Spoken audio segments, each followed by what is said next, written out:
O Caibalion. Estudo da filosofia hermética do Antigo Egito e da Grécia.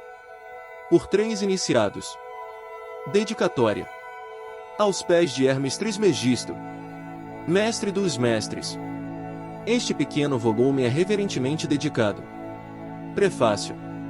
Nós damos este livro ao público com o firme convencimento de que ele contribuirá para o rápido estudo da filosofia hermética do Antigo Egito e da Grécia, agora renascida nos tempos modernos. O conteúdo é derivado dos ensinamentos fundamentais da filosofia hermética, transmitidos ao longo dos séculos por poucos e selecionados mestres. A existência desses princípios foi reconhecida pelos principais pensadores do mundo antigo, incluindo Platão, Pitágoras e outros sábios da antiguidade, mas sempre envolta em mistério.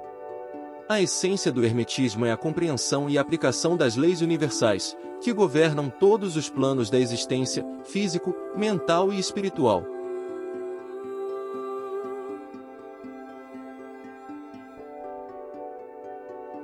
Capítulo 1 – A sabedoria dos antigos. Tudo começou muito antes de qualquer coisa que a gente aprendeu na escola. Antes da Grécia Antiga ser famosa pelos seus filósofos, antes mesmo dos livros sagrados de várias religiões serem escritos, havia um lugar chamado Egito. Ali, nas sombras das pirâmides e entre templos cobertos de símbolos, surgiu um dos conhecimentos mais antigos da humanidade, o hermetismo. No centro dessa filosofia está uma figura misteriosa chamada Hermes Trismegisto, o 3 vezes grande. Ninguém sabe ao certo se ele foi uma pessoa real, um grupo de mestres ou um símbolo da sabedoria universal. Mas seus ensinamentos sobreviveram milênios, atravessaram desertos e oceanos, e chegaram até nós. Ele foi chamado de sábio, mago, sacerdote e até de Deus. Para os gregos, ele era Hermes. Para os egípcios, Toto. Para muitos, ele era a ponte entre o humano e o divino. A sabedoria que ele ensinava não era comum. Era um conhecimento profundo sobre como o universo funciona, em todos os níveis, físico, mental e espiritual. Ele falava sobre leis universais que regem tudo, desde os movimentos dos planetas até nossos pensamentos mais íntimos. Mas por que esse conhecimento não é amplamente ensinado hoje? Porque ele foi guardado. Passado de boca em boca, de mestre para discípulo, de geração em geração. Era algo sagrado, poderoso, e, como tudo que é poderoso, perigoso nas mãos erradas. Por muito tempo, essas ideias ficaram escondidas. Foram mantidas longe da curiosidade superficial e entregues apenas àqueles que realmente estavam prontos para entender e aplicar. Mas agora, esse conhecimento começa a voltar. As pessoas estão mais abertas, mais conectadas, mais em busca de algo além do material. O que você vai encontrar nos próximos capítulos não é uma religião, nem uma doutrina fechada. É um convite para enxergar o mundo de forma diferente. Um manual para quem quer entender como o universo funciona, e como se alinhar com ele. A filosofia hermética não diz acredite, ela diz, conheça, experimente, pratique. Porque, no fim das contas, saber não é suficiente. O poder está em viver o que se sabe. Capítulo 2 – As 7 leis que regem tudo. Imagine que o universo é um enorme mecanismo em constante movimento. Nada está ali por acaso. Nada é solto, aleatório ou fora de lugar. Existe uma ordem, mesmo onde só enxergamos caos. Essa ordem é mantida por 7 leis fundamentais, os chamados princípios herméticos. Esses princípios não são apenas ideias filosóficas bonitas. Eles são como os códigos-fonte da realidade. Funcionam o tempo todo, quer você os conheça ou não. Mas ao conhecê-los, você pode viver de forma mais consciente e poderosa. Pensa assim, um pássaro não precisa entender a gravidade para voar, mas se você conhece a gravidade e como ela funciona, pode construir aviões, foguetes, ou até saltar mais leve pelos dias. Os princípios herméticos são isso, uma espécie de mapa das forças invisíveis que moldam a vida. Aqui estão os 7 princípios. Mentalismo, tudo começa na mente. O universo é mental. Correspondência, o que está em cima é como o que está embaixo. Tudo se espelha. Vibração, nada está parado. Tudo vibra, tudo está em movimento. Polaridade, tudo tem 2 lados, dois polos. Opostos são extremos da mesma coisa. Ritmo, tudo flui, tudo tem ciclos. Sobe e desce, vai e volta. Causa e efeito, nada acontece por acaso. Toda ação gera uma reação. Gênero, tudo tem uma energia masculina e uma feminina. Criar é unir os dois. Essas leis não são ideias soltas. Elas se entrelaçam, se completam, funcionam como engrenagens de um mesmo motor. E o mais incrível é que você pode usá-las para transformar sua vida de dentro para fora. Conhecê-las é como ganhar um novo par de olhos. De repente, você percebe padrões onde antes só via confusão. Começa a ver que muito do que vive não está fora de você, está dentro. E se está dentro, pode ser compreendido, transformado, direcionado. Nos próximos capítulos, vamos explorar cada um desses princípios com calma, com exemplos e com aplicações práticas. Não é para decorar nada, é para sentir, entender e começar a usar. Capítulo 3 – O princípio do mentalismo. O todo é mente, o universo é mental. Tudo começa na mente. Não a sua mente individual, mas uma mente maior, infinita, que os antigos chamavam de todo. Essa é a essência do primeiro princípio. Tudo o que existe, matéria, energia, emoções, ideias, planetas, está contido dentro de uma mente infinita. Pensa no universo como um sonho, só que não o seu. É um sonho da mente cósmica. Assim como, nos seus sonhos, você cria cenários, pessoas, acontecimentos. O todo também cria e sustenta o universo como um gigantesco pensamento. Mas o que isso muda na prática? Muda tudo. Porque se o universo é mental, você é uma parte dessa mente. E isso significa que o que acontece fora está conectado com o que acontece dentro. Se você mudar seus pensamentos, pode mudar sua realidade. Isso não é mágica, é lei. A mente influencia a matéria, porque tudo é mente. Esse princípio é a base do hermetismo. É o ponto de partida. Compreender que tudo é mental é o primeiro passo para dominar os outros princípios. Porque, no fim, o mundo não é algo que te acontece, é algo que você também está criando. Capítulo 4 – O princípio da correspondência. O que está em cima é como o que está embaixo, o que está embaixo é como o que está em cima. Esse princípio fala sobre espelhamento. O micro reflete o macro. O que acontece dentro se reflete fora. O que está nos céus se manifesta na terra. Tudo está conectado por padrões semelhantes, repetidos em escalas diferentes. O átomo se parece com o sistema solar. As leis que regem a mente também regem a matéria. A forma como você lida com seus pensamentos influencia como você lida com seus relacionamentos. E vice-versa. Se você quer entender o universo, olhe para dentro de si. E se quiser entender a si mesmo, observe como o universo funciona. Esse princípio é uma ponte entre os mundos. Ele mostra que nada está separado, tudo é reflexo, repetição, correspondência. Capítulo 5 – O princípio da vibração. Nada está parado, tudo se move, tudo vibra. Você já sentiu que tudo à sua volta tem uma certa energia? Às vezes pesada, às vezes leve? Isso não é imaginação. Tudo vibra. Tudo está em constante movimento. Do objeto mais sólido ao pensamento mais sutil, tudo vibra em frequências específicas. Emoções têm vibração. Palavras têm vibração. Lugares, pessoas, sons, até silêncios. E essas vibrações se influenciam mutuamente. O segredo está em entender que você pode mudar sua vibração. Pode sair da tristeza e ir para a alegria. Pode sair do medo e ir para a confiança. Isso exige consciência e treino, mas é possível. E quando você muda sua vibração, muda também o tipo de energia que atrai. Vibra alto, e coisas boas começam a acontecer. Vibra baixo, e as dificuldades se acumulam. A vibração é como o tom da sua vida. E você é quem segura o controle do volume. Capítulo 6 – O princípio da polaridade.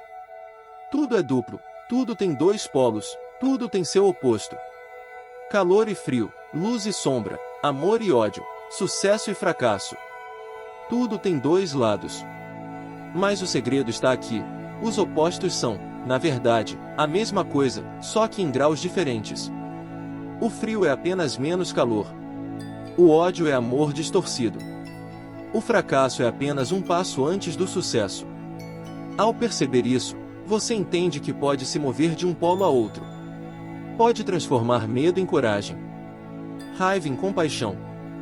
Isso se chama transmutação mental, mudar a qualidade de um estado emocional, mudando sua polaridade. Não se trata de negar a realidade, mas de entender que você tem poder sobre ela. Que o que parece oposto pode, na verdade, ser o começo da sua transformação. Capítulo 7. O princípio do ritmo. Tudo flui e reflui, tudo tem suas marés. A vida tem ciclos. Dias e noites, marés altas e baixas, invernos e primaveras. Emoções também oscilam. Relacionamentos crescem, depois esfriam, depois florescem de novo. Tudo se move em ondas. Esse princípio ensina que nada é fixo. Se você está num momento difícil, ele vai passar. Se está num bom momento, aproveite, mas saiba que ele também vai mudar. A vida é dança, não estática. O sábio aprende a surfar essas ondas, em vez de ser derrubado por elas. Aprende a manter o equilíbrio mesmo quando tudo parece oscilar. E mais, aprende a neutralizar o impacto das marés negativas usando sua consciência e sua vontade. Capítulo 8. O princípio de causa e efeito. Toda causa tem seu efeito, todo efeito tem sua causa. Nada acontece por acaso.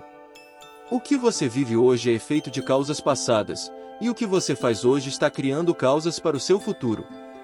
Esse princípio mostra que você é criador, não vítima. Em vez de reclamar do que acontece, você começa a se perguntar: qual foi a causa disso? O que posso fazer diferente agora? Quanto mais consciência, mais você deixa de ser jogado pelas circunstâncias e passa a ser a fonte das circunstâncias. Pessoas comuns reagem. Mestres escolhem suas ações com clareza. Um está à mercê das marés. O outro navega. Capítulo 9. O princípio do gênero. O gênero está em tudo, tudo tem os princípios masculino e feminino. Esse princípio não fala de sexo ou de identidade de gênero. Fala de duas forças complementares que existem em tudo: o masculino, ação, direção, lógica, e o feminino, receptividade, intuição, nutrição. Todo ser humano tem ambas as forças dentro de si. E a verdadeira criação, seja de uma ideia, de um projeto ou de uma vida, só acontece quando essas duas energias se unem. Você pode ser racional e sensível, determinado e flexível, agir e ouvir. A sabedoria está no equilíbrio. Quando aprendemos a integrar essas duas forças dentro de nós, nos tornamos criadores mais completos, mais inteiros. A dualidade vira unidade.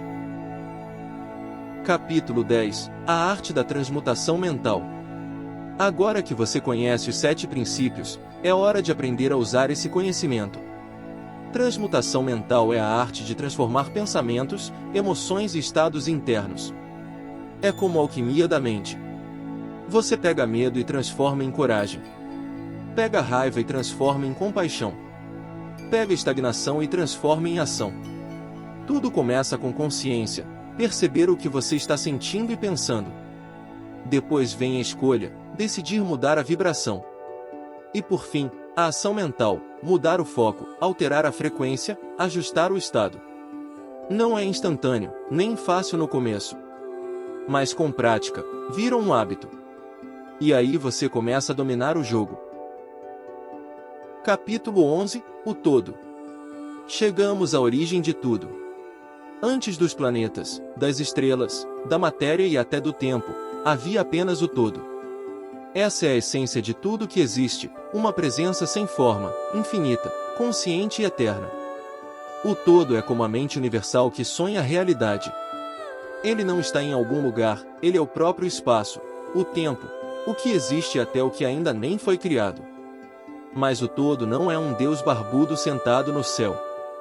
Também não é uma força impessoal, fria. Ele é mente viva. é consciência.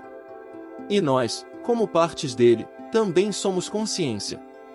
Você já sentiu, em algum momento, que tudo está conectado? Que existe uma inteligência por trás das coincidências? Uma sensação de que nada é totalmente separado de nada? Isso é um reflexo do todo. Porque, no fundo, você é feito da mesma substância do universo. A centelha que há em você vem dele. Reconhecer isso muda tudo. Você deixa de se sentir perdido ou pequeno. Começa a perceber que está participando de algo muito maior.